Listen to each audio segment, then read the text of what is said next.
All right, y'all. So I want to take a little time to talk about 2018.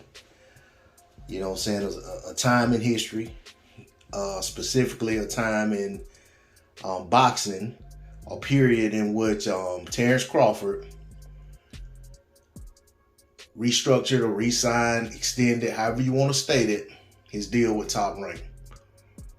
There's a lot of conversation that's been had over the years, a lot of debates back and forth. This is a major talking point for those who want to speak on Terence Crawford's situation with Top Rank and, use it as ammunition when they feel it suits.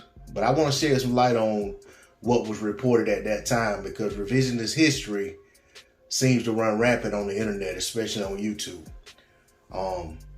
I didn't state these claims in 2018. I didn't write this story. This is what was reported by ESPN, who, as we all know, is in agreement with Top Rank. They have an exclusive deal for boxing, and Terence Crawford fell into that deal because he was part of Top Rank. But let me just speak. I'm gonna read the article. This is from Dan Rafel. This was back when he was a senior writer at ESPN. September 2018, September 6th to be more exact. It says, welterweight titleist Terence Crawford, one of boxing's pound-for-pound elite fighters, signed a contract extension with promoter Top Rank on Thursday, the same day the company announced details of his first defense.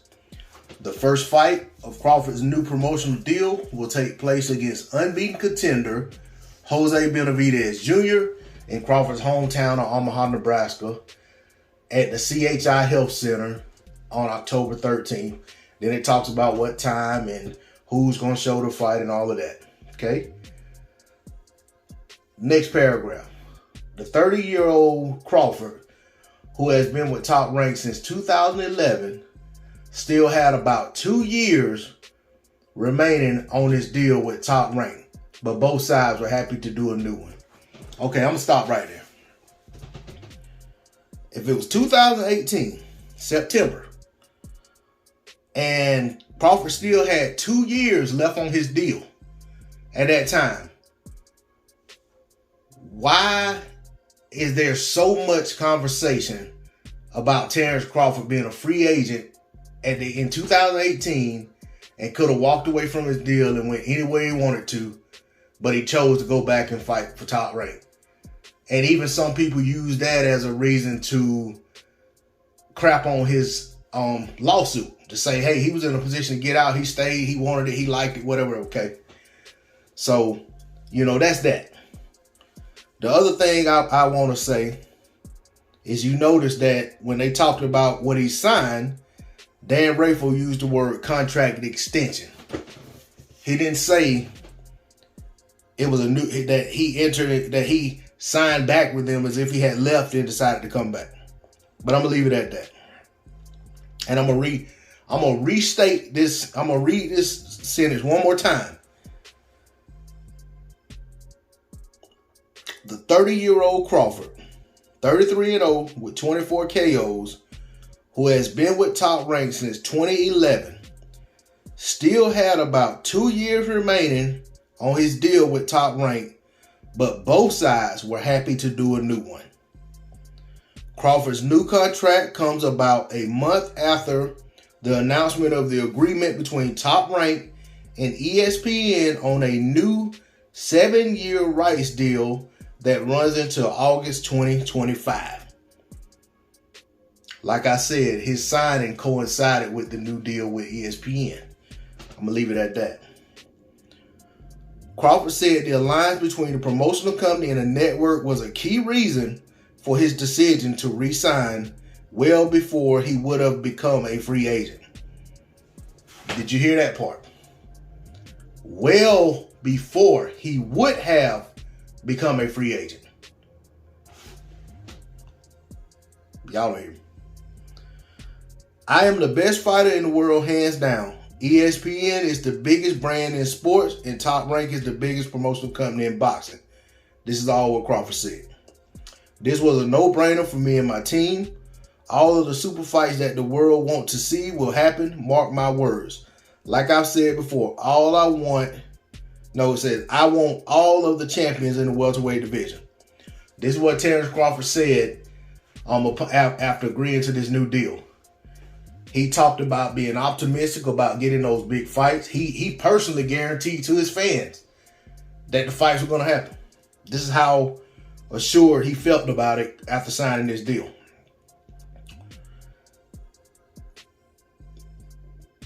Then it says, that is likely complicated given that those fighters, such as title holders Errol Spence Jr., Keith Thurman, Danny Garcia, and Sean Porter, who fight for a vacant belt on Saturday night. Okay, Sean and Danny will fight for a vacant belt, are aligned with Al Haymon's Premier Boxing Champions, which has deals with Showtime and Fox. Terence Bud Crawford is the world's best boxer, top-ranked chairman Bob Arum said. We will continue our ongoing campaign to establish him as one of the world's most recognizable athletes. Okay, there's Bob openly committing that Top Rank is going to push to make Bud Crawford one of the world's most recognizable athletes. Not the most recognizable boxer, one of the most recognizable athletes in the world. That coincides with some of the claims that are in the lawsuit filed against Top Rank, because quite honestly, I didn't see Top Rank push to make Bud Crawford one of the most recognizable fighters in the world, let alone one of the most recognizable athletes in the world. But I'll continue. Okay?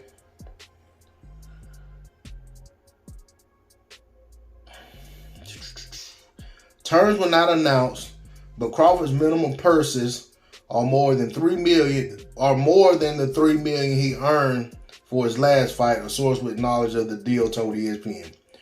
Without a doubt, this is one of the most lucrative deals for an individual fighter in the history of boxing, says Brian McIntyre. That's Bo Mac for those who don't know. Crawford's trainer and manager. The deal that I helped put together with Top Rank at ESPN is unprecedented in the modern boxing landscape. If you think you've seen the best of Terence Crawford, you ain't seen nothing yet. To all of the pretenders out there who want a piece of him, you'll get what is coming. They talking big stuff, but they sold it. This stuff didn't happen. You know what I'm saying? It never came to fruition, but they were selling it. With Top Rank and ESPN in our corner, we're going to make some of the biggest fights in the history of boxing. That didn't happen. We will continue to show the world that Terence Bud Crawford is one of the greatest fighters to ever lace up a pair of gloves. I think they showed that Terence Crawford is a great fighter for today. He has a way to go to get to that point. I don't know if his career is going to be long enough for him to be able to put that stamp on it. Crawford, a former lightweight world champion and former undisputed junior welterweight world champion, moved up to the welterweight division in his last fight and stopped Australia's Jeff Horn in the 9th round of a one-sided fight to win a title in the 3rd division on June 9th at MGM Grand.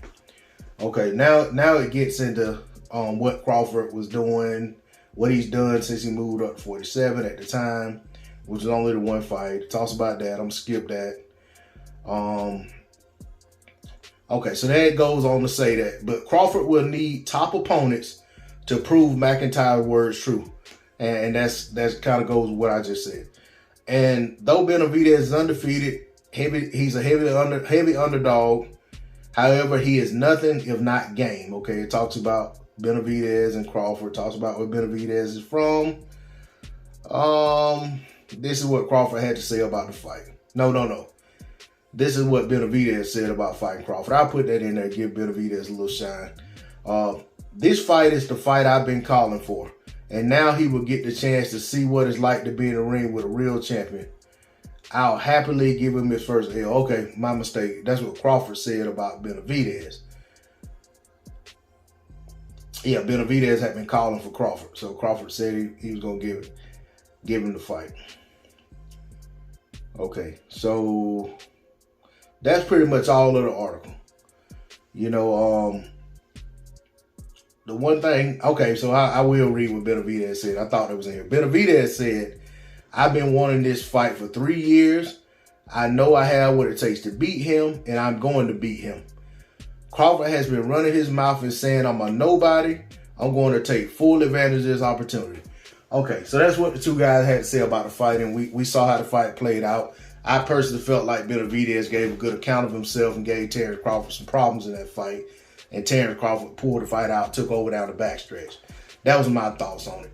That was the fight when I personally said, okay, this guy's he's gonna be for real at this division. You know, the Jeff Horn fight, you can't at that point you couldn't just dismiss the Jeff Horn fight as a one-off. Okay, but with that said, you know, I've gone through this article.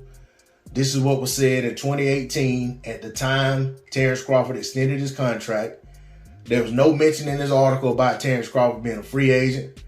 There was no mention about him having the opportunity to go sign with other promotional companies. None of that.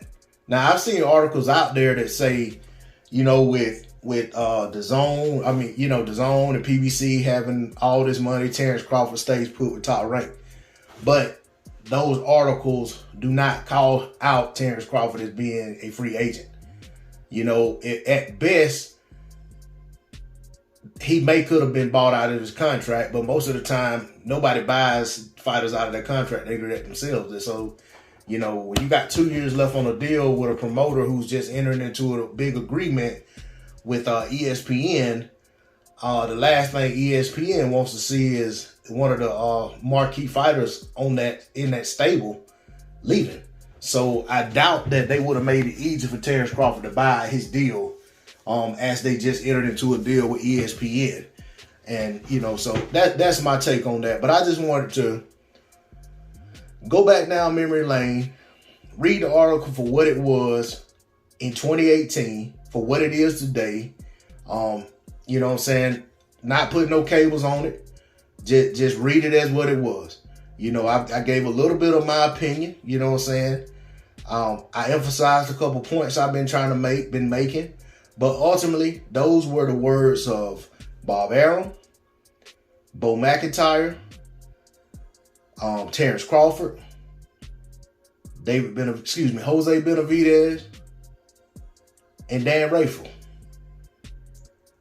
Most of what you heard were what they stated at that time. Not my opinion about what they stated, not my opinion about what I thought was going on. Majority of what I just said can be traced back to that article. You can read it for yourself if you think I put cables on it and tried to embellish anything to make my point. I felt it was necessary to make this video because I've been hearing over and over and over and over and over. I'm still hearing every day that Terence Crawford was a free agent in 2018. Like, nobody takes the time to do the due diligence to actually look and see, was the man in a position to actually walk away from Top Rank in 2018 free and clear? Or was he in a situation where he still had 2 years on the deal that he felt like he had outperformed and felt like he deserved some of that money that ESPN was blessing Top Rank with? That's all I got on it. D-Lo 404 Boxing. I don't usually do videos this long. Hope y'all liked it. Hope y'all hung with me. You know what I'm saying? Let me know if you want to hear and see more like this from me in the future, or you want me to just stick to what I've been doing. That's all I got on it. D-Lo 404 Boxing. Like, share, comment, subscribe. I'm out. Peace.